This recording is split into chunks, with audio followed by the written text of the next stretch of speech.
स्वागत है आपका हमारे YouTube चैनल में। तो इस वीडियो में देखेंगे 8 क्लास का साइंस चैप्टर 3 का पार्ट 2 सूक्ष्म जीव है ना, सूक्ष्म जीव का पार्ट 2।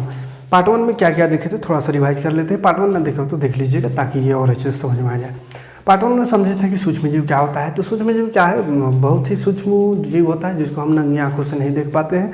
उसको देखने के लिए माइक्रोस्कोप या मैग्नीफाइंग ग्लास का प्रयोग किया जाता है, ठीक है, आवर्धक लेंस का।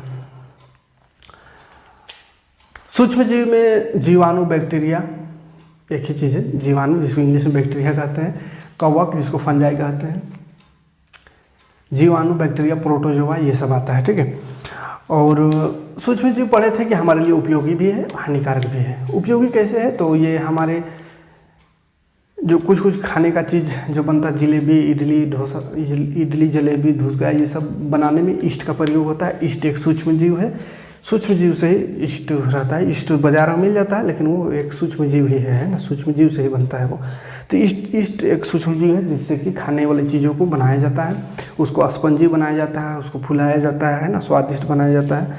तो इसलिए हमारा उपयोगी है। और कहाँ उपयोगी है, तो सूक्ष्म जीव पढ़े थे कि शराब भी बनता है उससे, तो उसको किण्वन कहे थे। सूक्ष्म जीव यानी चीनी से शराब ईस्ट द्वारा ही बनता है, चीनी से शराब। तो चीनी से शराब बनाने की प्रक्रिया को किण्वन कहते हैं। और किण्वन की खोज लुई पास्चर नामक वैज्ञानिक ने किया था। और उसके बाद पढ़े थे कि सूक्ष्म जीव से दवा भी बनता है। दवा जैसे कौन सा दवा, एंटीबायोटिक है ना, एंटीबायोटिक सबसे पहला कौन सा, पेनिसिलिन, जिसका खोज अलेक्जेंडर फ्लेमिंग ने किया था, ठीक है। उसके बाद टीकाकरण देखे। टीकाकरण क्या होता है, तो टीकाकरण बीमारी होने से पहले लिया जाता है, टीका लिया जाता है, वही टीकाकरण कहलाता है। जैसे अभी कोरोना होने से पहले कोरोना का वैक्सीन लिया जा रहा है ना, जो जिसका कोरोना नहीं हुआ उसको दिया जा रहा है, जिस कोरोना हो जाएगा तो उसके बाद वैक्सीन लेने से कोई फ़ायदा नहीं है। तो टीकाकरण बीमार होने से पहले, और कौन सा बीमार, जो सूक्ष्म जीव से बीमारी होता है वैसे बीमारी के लिए टीकाकरण किया जाता है, ठीक है। तो ये सब पढ़ चुके थे। हानिकारक भी पढ़ चुके थे, खराब कर देता है भोजन वोजन को, है ना, कपड़ा सबको। तो हानिकारक में थोड़ा सा देखे थे, हानिकारक अभी पढ़ना है और डिटेल से। लेकिन उससे पहले नाइट्रोजन का स्थिरीकरण ये क्या होता है इसको पढ़ लेते हैं। ये भी उपयोगी सूक्ष्म जीव में होगा, ठीक है, उपयोगी में आएगा। तो देखिए, नाइट्रोजन एक ऐसा गैस है, नाइट्रोजन जिसका उपयोग ऑक्सीजन की तरह ही है ना। जैसे ऑक्सीजन के बिना कोई जीव जंतु जीवित नहीं रहेगा, उसी तरह नाइट्रोजन का भी है। लेकिन नाइट्रोजन को डायरेक्ट नहीं ले सकते। ऑक्सीजन को तो डायरेक्ट सांस लेते हैं, लेकिन नाइट्रोजन को डायरेक्ट नहीं ले सकते। नाइट्रोजन का अलग अलग रूप लेते हैं, जैसे विटामिन, प्रोटीन, वसा, ये सब में नाइट्रोजन होता है, ठीक है। पेड़ पौधा भी नाइट्रोजन को डायरेक्ट नहीं लेता है, और पेड़ पौधों के लिए भी नाइट्रोजन आवश्यक है, लेकिन डायरेक्ट वो नहीं ले पाता है। पेड़ पौधा नाइट्रोजन का दूसरे रूप नाइट्रेट के रूप में लेता है नाइट्रोजन को, है ना, नाइट्रेट के रूप में नाइट्रोजन को पेड़ पौधा लेता है, अपने अंदर अवशोषित करता है। नाइट्रोजन को डायरेक्ट गैस रूप में नहीं ले सकता है, ठीक है। तो नाइट्रोजन स्थिरीकरण, नाइट्रोजन फिक्सेशन, ये क्या है, तो देखिए, नाइट्रोजन तो वायुमंडल में गैस के रूप में उपस्थित है, लेकिन ना मनुष्य गैस के रूप में ले सकता है, मनुष्य ले भी सकता है, नाक में सांस लेते हैं नाक द्वारा, तो वायुमंडल में नाइट्रोजन है तो चलिए जाता है शरीर में, लेकिन कोनो काम नहीं करता है, कोई उपयोगी नहीं होता है। जैसा जाता है वैसे सांस छोड़ते हैं, फिर निकल जाता है। खाली सांस में हमको ऑक्सीजन का काम होता है, सांस लेते हैं उसमें, ठीक है। तो नाइट्रोजन लेते हैं लेकिन शरीर उसको एक्सेप्ट नहीं करता है, सिर्फ ऑक्सीजन को करता है, ठीक है। इसी तरह पेड़ पौधा भी नाइट्रोजन को डायरेक्ट नहीं ले सकता है, उसका भी शरीर नाइट्रोजन को एक्सेप्ट नहीं करता है। नाइट्रोजन को नाइट्रेट के रूप में पेड़ पौधा ले सकता है, ठीक है, अमोनिया या नाइट्रेट के रूप में।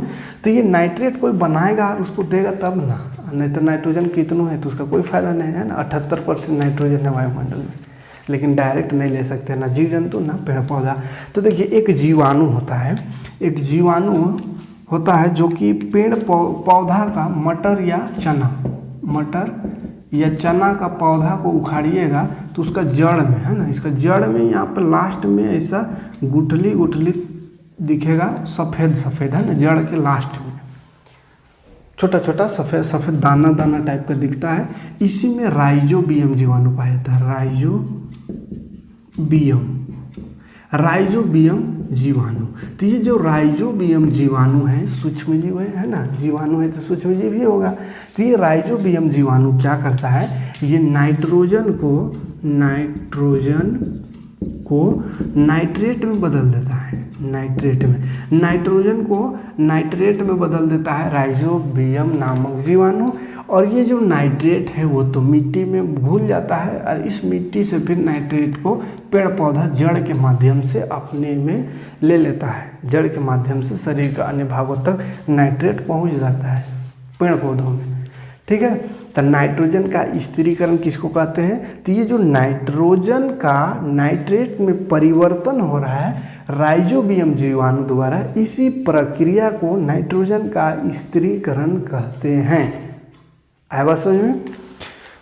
ये जो पौधा में इस तरह का राइजोबियम जीवाणु पाया जाता है उसको बोलते हैं लेग्यूम का पौधा है। ये जो पौधा है लेग्यूम पौधा कहलाता है, लेग्यूम पौधा जिसके जड़ में राइजोबियम जीवाणु पाया जाता है। ठीक है, तो लेग्यूम के पौधों में छोटा छोटा ये होता है, उसमें राइजोबियम जीवाणु पाया जाता है। वो राइजोबियम जीवाणु नाइट्रोजन को नाइट्रेट में परिवर्तित कर देता है, बदल देता है। इस प्रक्रिया को नाइट्रोजन स्थिरीकरण कहते हैं। कोई दिक्कत नहीं है। क्यों ऐसा किया जा रहा है, क्योंकि डायरेक्ट नाइट्रोजन को पेड़ पौधा नहीं ले सकता है ना, तो नाइट्रेट में बदल देता है ये जीवाणु। तो क्या अच्छा काम न कर रहा है ना। तो ये सूक्ष्म जीव हमारे मित्र है, उपयोगी में ये सब पढ़ रहे हैं। ठीक है, तो ये नाइट्रेट में बदल दिया नाइट्रोजन को, पेड़ पौधा इसको लिया, पेड़ पौधा फिर इसको प्रोटीन सब में बदल देता है, फल फूल में चल जाता है, जिसको फिर हम लोग खाते हैं, जीव जंतु खाता है ना। तो ये नाइट्रोजन जो है जीव जंतु तक पहुंच जाता है, जीव जंतु फिर मरता है, मिट्टी में मिल जाता है, या वो अपना मल उल त्यागता है, अपशिष्ट पदार्थ निकालता है, वो मिट्टी में चला जाता है अमोनिया के रूप में, यही नाइट्रोजन। तो नाइट्रोजन फिर मट्टी में चला जाता है, मट्टी से फिर पेड़ पौधा खींच लेता है, पेड़ पौधा से फिर हम लोग जीव जंतु खा लेते हैं। इस तरह से नाइट्रोजन का चक्र घूमते रहता है, उसको नाइट्रोजन चक्र कहते हैं। ये नाइट्रोजन स्थिरीकरण है, नाइट्रोजन चक्र है, लेकिन नाइट्रोजन चक्र को लास्ट में पढ़ना है। अब ये बता देगा, चलिए अब ये बता देते हैं। नाइट्रोजन ये आ गया तो फिर उसको काहे लास्ट में करेंगे। नाइट्रोजन स्थिरीकरण समझ में आया कि नाइट्रोजन को नाइट्रेट में बदलना राइजोबियम जीवाणु द्वारा बदला जाता है। तो ये नाइट्रोजन का स्थिरीकरण कहलाता है। और ये नाइट्रोजन का स्थिरीकरण तड़ित झांझा में भी होता है।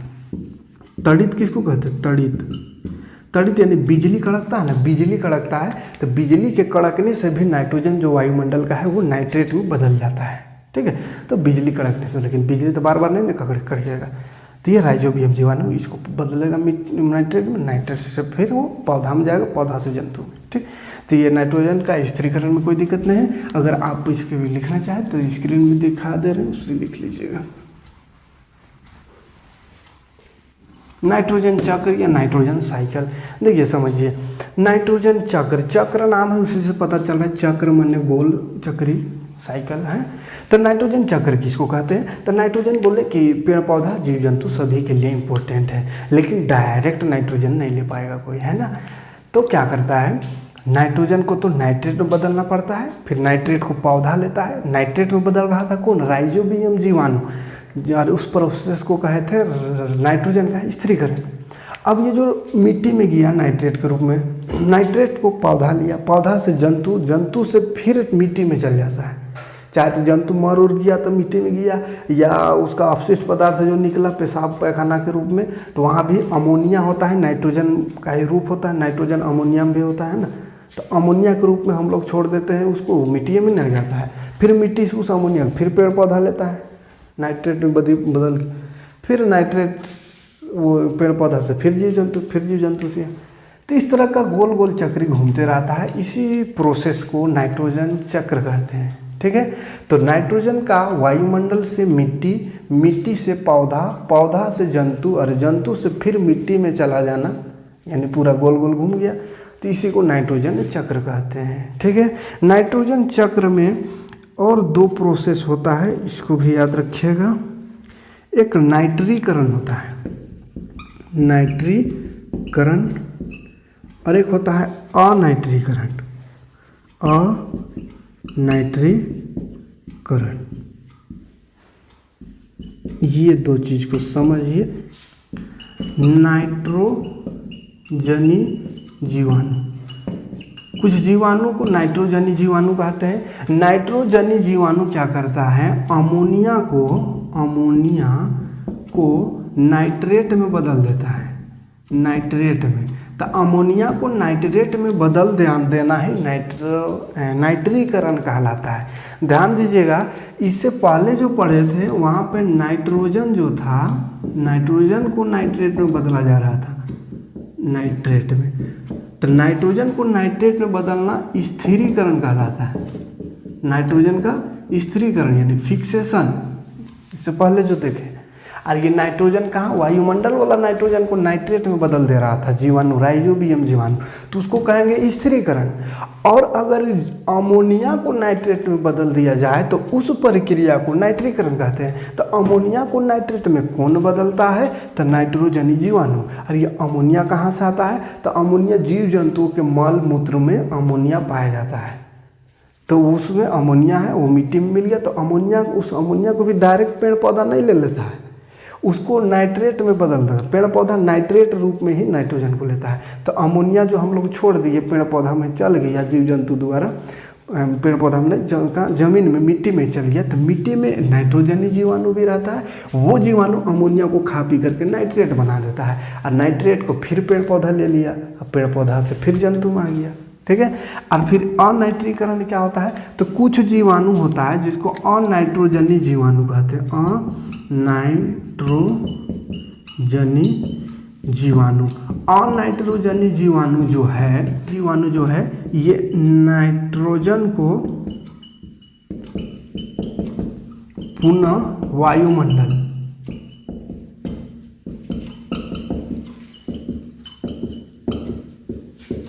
नहीं, अनाइट्रोजनी जीवाणु द्वारा नाइट्रोजन को पुनः वायुमंडल में भेज देना।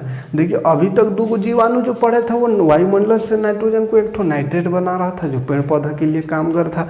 एगो नाइट्रोजनी जीवाणु था, वो अमोनिया जो था, जो अवशिष्ट पदार्थ गंदगी था, उस गंदगी को नाइट्रेट में बदल दे रहा था, जिसको फिर पेड़ पौधा ले रहा था। तो यहाँ तक ठीक ठाक था। एगो अनाइट्रोजनी जीवाणु भी होता है, वो क्या करता है, ये दोनों का उल्टा काम कर देता है, नाइट्रोजन को फिर से वायुमंडल में भेज देता है, ठीक है।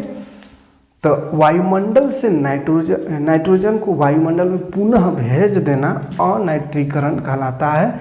और अमोनिया को नाइट्रेट में बदलना नाइट्रीकरण, और स्थिरीकरण नाइट्रोजन का नाइट्रेट में बदलना ये राइजोबियम जो द्वारा, ये नाइट्रोजनी जीवाणु द्वारा, ये अनाइट्रोजनी जीवाणु द्वारा, ठीक है। तो चार चीज़ इसमें आया, याद रखिएगा। एगो स्थिरीकरण नाइट्रोजन से नाइट्रेट, राइजोबियम जीवाणु। एगो नाइट्रीकरण कौन, अमोनिया से नाइट्रेट बनाना, अमोनिया माने अपशिष्ट पदार्थ गंदगी को नाइट्रेट बनाना, कौन, नाइट्रोजनी जीवाणु। अनाइट्रीकरण नाइट्रोजन को पुनः वायुमंडल में वहाँ भेज देना, ये यहाँ गैस उस रहता है।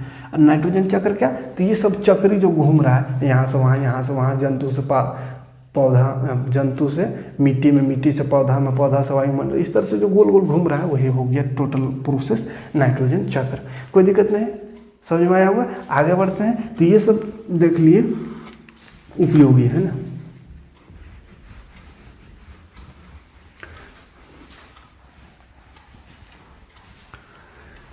तीन नाइट्रोजन को बीच में काहे पढ़ना पड़ गया, क्योंकि ये सब में भी जीवाणु का हाथ था, है ना, जीवाणु का उपयोग हो रहा है। और जीवाणु यानी सूक्ष्म जीव पढ़ रहे हैं, तो सूक्ष्म जीव का उपयोग ये सब है, सूक्ष्म जीव का ही प्रयोग इस सब में हुआ था।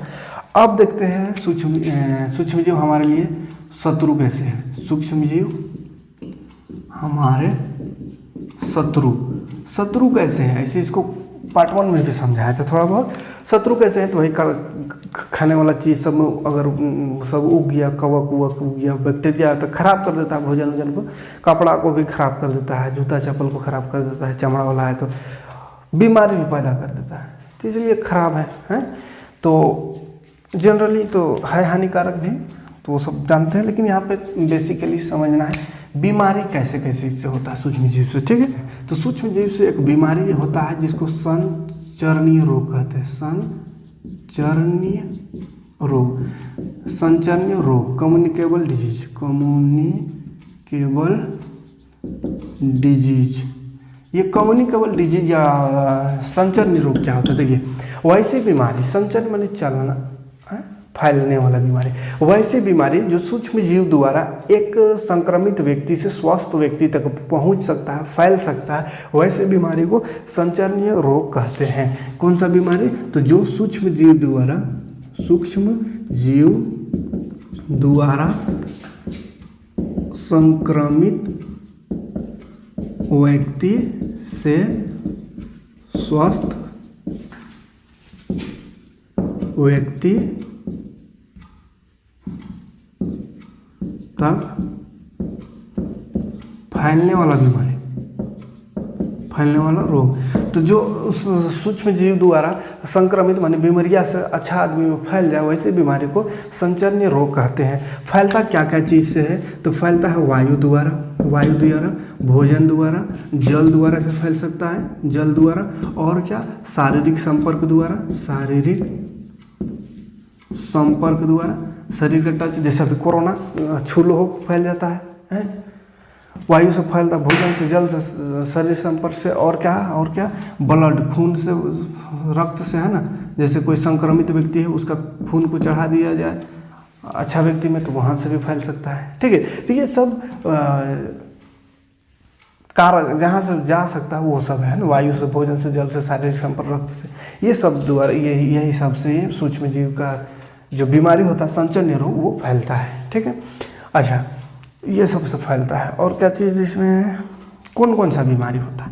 बीमारी, क्षय रोग एक होगा, क्षय रोग जिसको टीबी कहते हैं, टीबी, क्षय रोग। सर्दी जुकाम, ये तो सिंपल है, सर्दी जुकाम। और क्या होता है?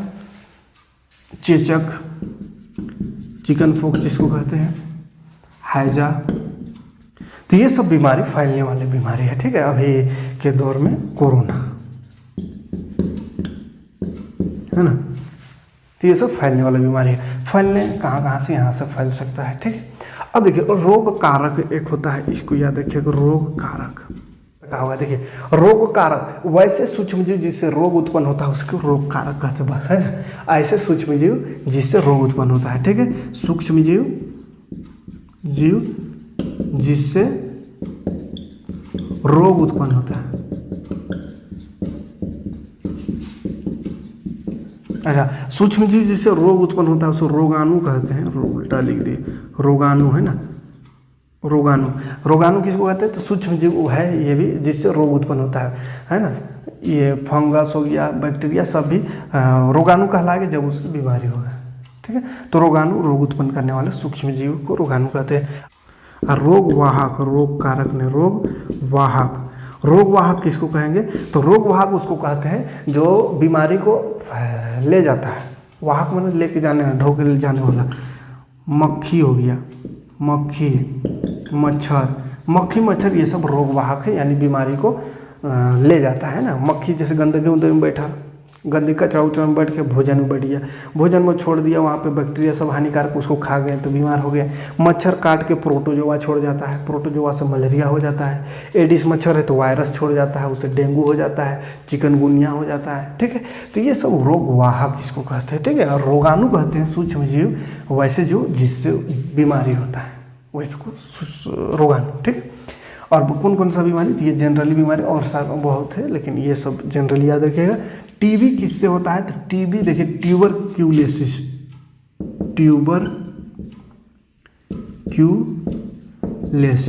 जीवाणु, ट्यूबरक्यूलोसिस जीवाणु होता है, बैक्टीरिया, जिससे टीबी होता है ना, जो कि बहुत खतरनाक बीमारी, फेफड़ा खराब हो जाता है ना। तो ये सब बीमारी याद रखिएगा। संचरणीय रोग फैलने वाला बीमारी को कहते हैं। वायु, भोजन, शरीर संपर्क, रक्त, ये सब द्वारा फैल सकता है। क्षय रोग, सर्दी जुकाम, चेचक, हैजा, कोरोना, ये सब आएगा। सर्दी जुकाम देखिए सबसे तेज़ी से फैलने वाला बीमारी है, सबसे तेज़ी से फैलने वाला बीमारी कहेगा तो सर्दी जुकाम, है ना। देखते होंगे सर्दी जुकाम हमेशा होते रहता है ना, साल में 2-3 बार हो ही जाता है, हमको खुद हो जाता है, और एगो का हुआ तो पूरा घर में या आसपास के लोग का हो जाता है। क्यों होता है? तो देखिए सर्दी जुकाम में खांसी ज़्यादा होता है, छींक ज़्यादा होता है। अब खांसते और छींकते समय अगर रुमाल सबका प्रयोग ना किए तो उसमें जीवाणु जो है, जिससे सर्दी जुकाम हुआ वो निकलता है और आसपास जो लोग हैं वो श्वसन द्वारा उसके शरीर में प्रवेश कर जाता है, जिससे वो बीमारी अन्य लोगों तक बहुत जल्दी फैल जाता है। इसलिए खांसते या छींकते समय हमेशा रुमाल से नाक या मुंह को, नाक और मुंह को ढक लेना चाहिए, ठीक है, ताकि अगला को परेशानी ना हो। तो ये सब बीमारी कोई दिक्कत नहीं है। रोगाणु रोग उत्पन्न करेगा, रोग वाहक ले जाएगा, मच्छर हो गया, मक्खी हो गया। अच्छा, मच्छर देखिए कौन कौन सा मच्छर है, कभी कभी पूछ देता है। मलेरिया किससे होता है? मलेरिया कौन किससे काटने से होता है? किसके काटने से? तो मादा एनोफिलीज, मादा एनोफिलीज मच्छर के काटने से मलेरिया होता है। मच्छर घुनघुना रहा है, मलेरिया करेगा कार्य करने गया, कने चल गया। मादा एडिस मच्छर है, एडिस लिखते हैं इधर। डेंगू किससे होता है? डेंगू होता है मादा एडिस मच्छर, मादा एडिस मच्छर है। मच्छर के बारे में पढ़ा रहे तो मच्छरवा एक ठो आके बड़ा परेशान कर रहा है, सोच रहा होगा बदनाम कर रहा है हमको। लक्षण वैसा है तो नहीं बदनाम करें। डेंगू होता है मलेरिया, डेंगू होता है मलेरिया बोलते हैं। डेंगू होता है मादा एडिस मच्छर से, मलेरिया होता है मादा एनोफिलीज मच्छर से। दो गो चीज़ कॉमन है, एगो चीज़ दोनों में मच्छरवन में कॉमन है। देखकर नहीं अरे मारिए देते हैं, नहीं तो हो ही जाएगा कि कहानी। हाँ, दोनों में एगो चीज़ कॉमन है। का चीज़ यही है, देखिए मादा है माने बेटिए छुआ से होता है मलेरिया, है ना, उसी के काटने से। मादा के काटने से मलेरिया होता है, नर के काटने से कोनो नहीं, लड़का के काटने से नहीं, लड़की के काटने से होता है। इसलिए बचिए के रहना चाहिए ना। मलेरिया भी मादा के काटने से, मादा एनोफिलीज मच्छर, डेंगू भी मादा है। तो इसलिए थोड़ा बच के रहना बबुआ, न तो फिर तो ये सब हो गया है ना। लड़की के काटने से मलेरिया होता है, एगो एनोफिलीज है और एगो एडिस। ये देखिए का है, मादा है कि नर है, किससे पता चले? तो नर के काटने से नहीं होगा, है ना। इसलिए काटता है बहुत मच्छर है ना, अभी 2-3 को काट गया, लेकिन मलेरिया जरूरी नहीं कि हो ही जाएगा। काहे कि नर काट रहा है तो क्या होगा उससे, मादा मच्छर काटेगा तो होगा। तो ये सब बीमारी समझ में आया होगा। सूक्ष्म जीव, रोगवाहक, रोगाणु और कुछ है का। ये जो मलेरिया होता है ना, मलेरिया ये एनोफिलीज मच्छर का काटने से, एनोफिलीज मच्छर जो है ना काटता है ना, तो उसमें प्रोटोजोआ छोड़ जाता है। प्रोटोजोआ एक सूक्ष्म जीव है, प्रोटोजोआ छोड़ देता है वो मच्छरनियाँ छोड़ देती है ना। मच्छरनी कहिएगा, मच्छर काटने से नहीं, मच्छरनी के काटने से। तो मादा मच्छर जो है एनोफिलीज मच्छरनी, वो काट दिया तो छोड़ जाता है प्रोटोजोआ। अब प्रोटोजोआ ऐसा जीव है, ये सूक्ष्म जीव, एगो छोड़ता है और तुरंत विभाजित होकर दूगो से चार गो से मान गनगना के तुरंत विभाजित होता है। एकदम फोटोकॉपी जैसा फोटोकॉपी होने लगता है, पूरा फोटोकॉपी मशीन गन और पूरा शरीर में फैल जाता है। इसलिए बहुत खतरनाक हो जाता है मलेरिया। अगर जल्दी इलाज ना करे तो मस्तिष्क तक पहुंच जाता है, जिसको मस्तिष्क ज्वार कहते हैं, खत्म हो जाता है आदमी, है ना। तो इसलिए मच्छर से भी बच के रहना चाहिए ना। आसपास साफ सफाई रखनी चाहिए, गंदगी से ही मच्छर पनपती है ना। और बरसात के दिन आ गया तो पानी उनी जम जाता है, जिससे मच्छर होता है। तो सब पानी उनी जमने नहीं देना चाहिए अपने आसपास, है ना। मेरा हुआ आसपास आएगा पानी नहीं होगा तो मच्छर उच्छर नहीं रखना चाहिए, मतलब आसपास गंदगी नहीं रखनी चाहिए। मच्छर से बचिए, नहीं तो फिर डेंगू, मलेरिया या चिकनगुनिया भी एक होता है, वो भी हो जाएगा, है। डेंगू विषाणु, ये विषाणु वायरस छोड़ता है, ठीक है। ये वायरस छोड़ता है, छोड़ती है, बार बार छोड़ता है बोल देते हैं, लड़की है। और कुछ बोलना है? चलिए इसको साफ कर लेते हैं, उसके बाद देखते हैं और कुछ होगा तो। चलिए एक टेबल दिखा दे रहे हैं यहाँ पे, आप देख लीजिएगा, स्क्रीनशॉट ले लीजिएगा। कौन कौन सा बीमारी, कौन सा वायरस या जीवाणु किससे होता है उसको, और कैसे फैलता है, ठीक है। जैसे क्षय रोग, टीबी जीवाणु द्वारा होता है जो कि वायु से फैलता है। खसरा वायरस द्वारा होता है जो कि वायु से फैलता है। चिकन पॉक्स यानी चेचक भी होता है वायरस द्वारा, जो कि वायु या सीधा संपर्क से फैलता है। पोलियो भी वायरस द्वारा होता है, जो कि वायु और जल दोनों से फैल सकता है। हैजा टाइफाइड जीवाणु से होता है दोनों, और जल और भोजन से फैलेगा। हेपेटाइटिस ए वायरस से होता है, जल से फैलेगा। मलेरिया प्रोटोजोआ से होता है और मच्छर से फैलता है, मच्छरनी से, मच्छर का। जानवरों में होने वाला रोग, देखिए जानवरों में भी हो जाता है, सूक्ष्म जीव से जानवरों में भी बीमारी होता है, ऐसा नहीं कि खाली आदमी में, जानवर में होता है। एंथ्रेक्स, टायलेरिया, अजीब अजीब बीमारी का नाम, खतरनाक है ना, देख लीजिए एक आठों। उसके बाद पेड़ पौधा में भी होता है सूक्ष्म जीव से बीमारी, है ना, जैसे नींबू कैंकर, नींबू में होता है, जीवाणु द्वारा वायु से फैलता है। गेहूं में रस्ट लग जाता है, भिंडी में पीत, ये सब होता है ना, चित्र में दिखाने का प्रयास कर रहे, देख लीजिए एक बार। अच्छा, तो ये बीमारी का किस्सा खत्म। अब देखिए सूक्ष्म जीव जो है खाद्य पदार्थों का संदूषक, खाद्य पदार्थों का संदूषक माने खाद्य पदार्थ को खराब कर देता है, ठीक है। तो खाद्य पदार्थों क्षय, देखिए परिरक्षण माने सुरक्षा, है ना, तो खाने का पदार्थ को सुरक्षा, तो सुरक्षा क्यों करने की जरूरत है, वरना उसको कुछ नुकसान नहीं, कुछ माने परेशानी है, कुछ माने डर है किसी से, तब ना। तो डर किससे, सूक्ष्म जीव से। खाने वाला चीज़ जैसे भोजन, भात को अगर 1 से 2 दिन रख दीजिएगा, महकने लगता है अजीब टाइप का, है, खाने योग्य नहीं रहेगा। फल उनको भी रख दीजिएगा वैसे 2-4 दिन, तो खराब हो जाता है, सड़ गल जाता है, खाने योग्य नहीं रहता है। अचार सब में फफूंदी लग जाता है, ब्रेड में फफूंदी लग जाता है, खराब हो जाता है, मतलब खाने योग्य नहीं रह जाता है, महकने लगता है, मतलब सड़ जाता है, गल जाता है। तो उससे बचाने का कुछ उपाय देखते हैं ताकि उसको आप बचा सकें, है ना, सूक्ष्म जीव के अटैक से बचा सके। तो पहला उपाय है नमक द्वारा,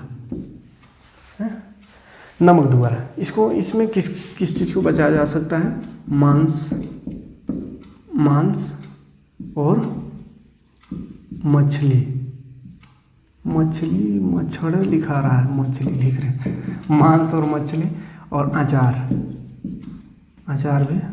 देखिए मांस मछली को देखते होंगे आप घर में, उसको नमक में ये करके रख दिया जाता है, तो उससे क्या होता है, जल्दी ख़राब नहीं होता है। अचार में भी ज़्यादा से ज़्यादा नमक डाला जाता है, तो जिससे कि वो जल्दी ख़राब नहीं होता है। तो नमक और क्या करता है, नमक जो है सूक्ष्म जीव को उत्पन्न नहीं होने देता है, सूक्ष्म जीव को वहाँ बढ़ने ही नहीं देगा, सूक्ष्म जीव को नष्ट कर देगा, एक आध कन्हुसाब करेगा, है ना। तो इसीलिए मांस मछली में वो नमक डाल के रखा जाता है ताकि वो जल्दी ख़राब ना हो। तो नमक द्वारा परिरक्षण यानी खाने वाला चीज़ को सुरक्षित रखा जा सकता है। अगला चीनी द्वारा भी, कोई चीज़ को जैम, जेली, ये सब जो बनता है तो उसमें बहुत ज़्यादा चीनी दे दिया जाता है, चीनी का पाग, उससे भी क्या होता है, सूक्ष्म जीव वहाँ पे भी उत्पन्न नहीं होता है ना। जैसे मीठा उठा देखिए, नहीं सुने होंगे कि खराब होता है, मिठाई सब जो रहता है वो जल्दी नहीं खराब होता है, क्योंकि बहुत ज़्यादा चीनी उसमें है, उसमें भी सूक्ष्म जीव नहीं उत्पन्न होगा। तो चीनी दे करके जैम, जेली या मिठाई सबको हम बचा सकते हैं सूक्ष्म जीवों के प्रकोप से, है ना। और क्या उपाय है, हाँ, तेल या सिरका, तेल में छाँक करके या तेल बहुत ज़्यादा दे करके भी बचा सकते हैं। जैसे अचार में बहुत ज़्यादा तेल देते हैं जिससे कि सूक्ष्म जीव वहाँ उत्पन्न नहीं होता है, या और भी चीज़, मांस मछली को भी तेल से ये करके रख देते हैं तो उसमें जल्दी खराब हो जल्दी नहीं होता है, ठीक है। तो तेल और सिरका ये भी खाने वाली चीज़ों को ज़्यादा समय के लिए रखना हो तो ये भी एक कारगर उपाय हो सकता है बचाने का। किसी चीज़ को कुछ दिन के लिए, कुछ को ज़्यादा, जैसे अचार को ज़्यादा दिन तक बचा सकते हैं तेल या नमक देके, मांस मछली को कुछ दिन तक। ऐसा नहीं कि तेल लगा कर मांस को 1 महीना छोड़ दीजिए तो हो जाएगा, नहीं, है ना। तेल या सिरका से। और कोनो उपाय ठंडा गरम करके भी होता है, ठंडा गरम। अब ठंडा और गरम दोनों लिख दिए का, तो दोनों किया जाता है। कोई चीज़ को ठंडा करके बचाया जाता है, कोई चीज़ को गर्म करके। जैसे सब्जी फ्रीज में धर देते हैं, मान के ठंडा रहता है तो उसमें सूक्ष्म जीव नहीं आता है, सूक्ष्म जीव उसमें उत्पन्न नहीं होता है, मतलब वो बच जाता है, वो खराब नहीं होता है। जो भी खाने वाला चीज़ है, भोजन भी बच गया, कुछ तरकारी सब्जी बच गया तो उसको रख देते हैं फ्रिज में, तो जल्दी खराब नहीं होता है। मतलब ठंडा करके बचाया जा सकता है। गर्म करके, जैसे दूध को गर्म करके नहीं धरेंगे तो फट जाएगा, खराब हो जाएगा, दही बन जाएगा। तो दूध को भी गर्म करके दूध को रख दिया जाता है जिससे कि वो जल्दी खराब ना हो, कोई परेशानी नहीं है। ठंडा गर्म करके बचाया जा सकता है। और कोनो उपाय बताइए, नाइट्रोजन का उपयोग करके, नाइट्रोजन गैस का उपयोग, देखिए नाइट्रोजन गैस का उपयोग करके हम बचा सकते हैं। जैसे कुरकुरे चिप्स सबका पैकेट देखते होंगे, बिस्किट उसका पैकेट जो आता है दुकान में फुलल रहता है, कहते हैं हवा भरल रहता है, खाली कोनो नहीं रहता है, 2-4 वो रहता है चिप्स हुआ, खाली हवा भरल रहता है।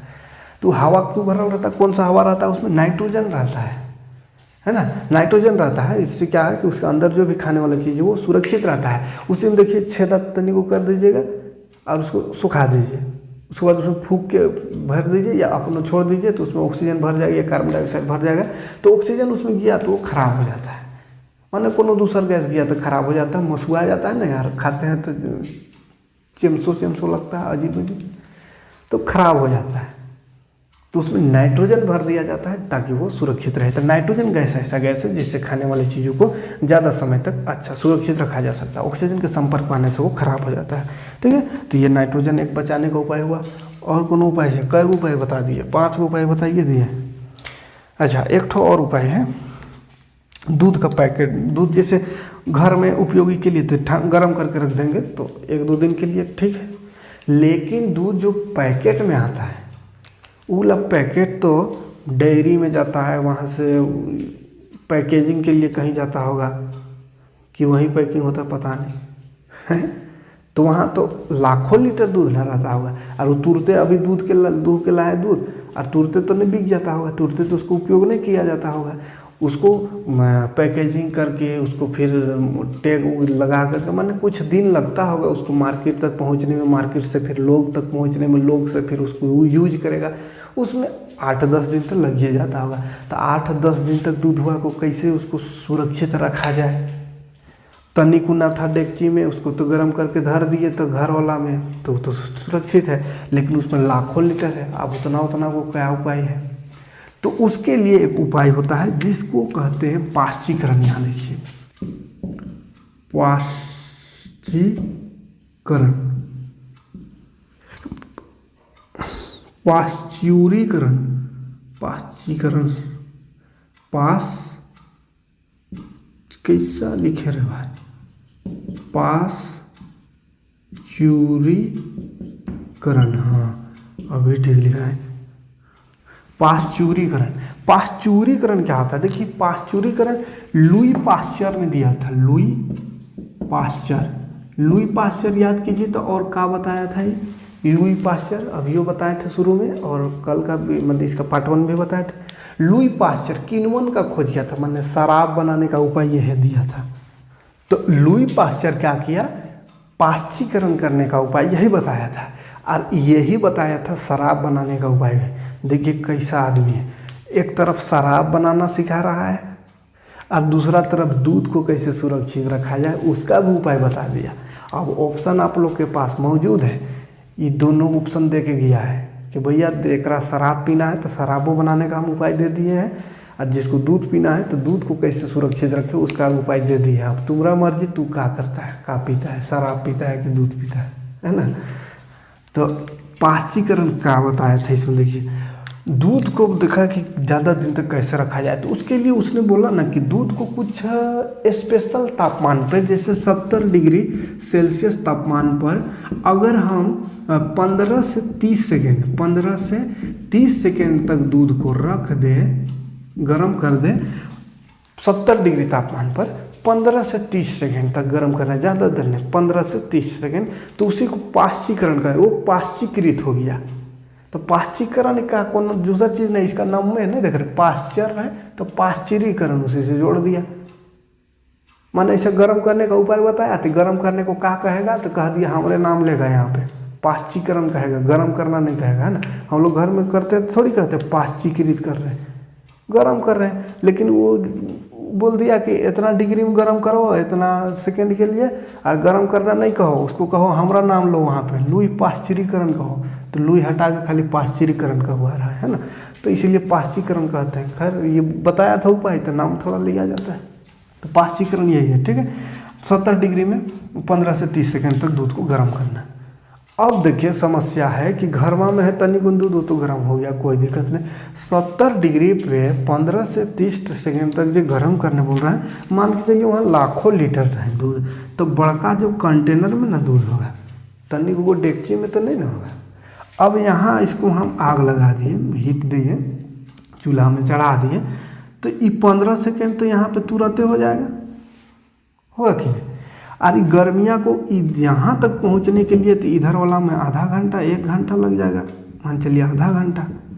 अब बोला है 15 सेकेंड तक गर्म करना है या 30 सेकेंड। अब 15-30 सेकेंड में पूरा यहाँ तक नहीं ना पहुँच जाएगा, यहाँ हीट दिए गर्मी, तो गर्मी तुरंत यहाँ नहीं पहुँच जाएगा। ऐसे देखेंगे कोनो भी चीज़ गर्म करते हैं तुरंत ऊपर तक गर्म हो जाता है, शुरू नीचे गर्म होता है, तब यहाँ से यहाँ ऐसे होते यहाँ जाएगा, तो यहाँ तो कुछ समय लग जाएगा, 10 मिनट 15 मिनट आधा घंटा। और बड़ा उतना दूध को गर्म करने में बहुत समय लग जाएगा। तब तक तो इधर बोला था 10 सेकेंड, इधर आधा घंटा हो गया, तो उसका हाल क्या होगा, गड़बड़ है मामला।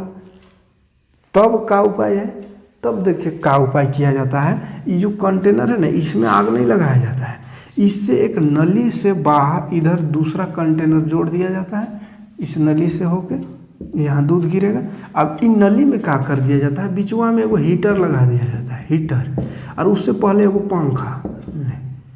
अभी पंखा इन नली से दूध जा रहा है, वहाँ एगो पंखा शुरू है, पंखा एकदम प्रेशर से हवा मारता है, एकदम प्रेशर से हवा मारेगा तो दूध जो है छितरा जाएगा, हैं।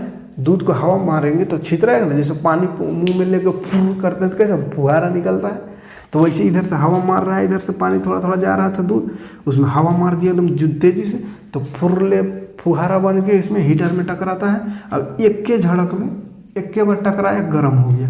कहा कि फुहारा यानी भाप, फुहारा जैसा पानी को गर्म करने में कितना देर लगेगा, खाली एक बार टकराया गर्म चीज़ गर्म हो गया, कहा कि एकदम कम है, फुहारा है। तो ऐसी फुहारा यहाँ पे जाता है, जो कि खाली हीटर में टच हुआ, गर्म हो गया, फिर आगे बढ़ के इसमें हुआ, यहाँ पे गिरा, उस पर ठंडा होने में भी देरी नहीं होगा, कहीं कम है, तुरंत ठंडा होगा और फिर तुरंत इसको पैक करके भेज दिया जाता है। ठीक है, तो ऐसा किया जाता है। इसी प्रोसेस को पाश्चुरीकरण कहते हैं, पाश्चुरीकरण। लुई पाश्चर ने बताया था ये प्रोसेस, है ना। दूध का पैकेट सब में आप लिखा हुआ देखिएगा, पाश्चुरीकृत दूध लिखल रहता है ना। तो यही उपाय इसने बताया था, लुई पाश्चर ने। शराब और दूध दोनों उपाय दे दिया है, आप इसका उपयोग करिएगा तो ज़्यादा बेटर होगा दूध का, है ना। तो चलिए, हमको लगता है इतना ही तो पढ़ना था, और क्या है। भंडारण पैकेजिंग हो गया। भंडारण पैकेजिंग में नाइट्रोजन है ना, भंडारण और पैकेजिंग में नाइट्रोजन का उपयोग होता है। पैकेजिंग, भंडारण और पैकेजिंग करने में नाइट्रोजन गैस भरा जाता है ताकि वो खराब ना हो। तो ये सारा चीज़ हमको लगता है समझ में आएगा, आ ही गया होगा, है ना।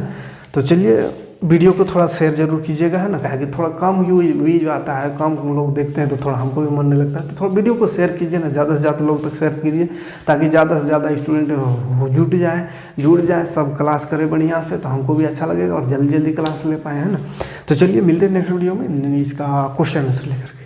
ठीक, शेयर करना ना भूलिएगा और कमेंट जरूर कीजिएगा, समझ में आएगी।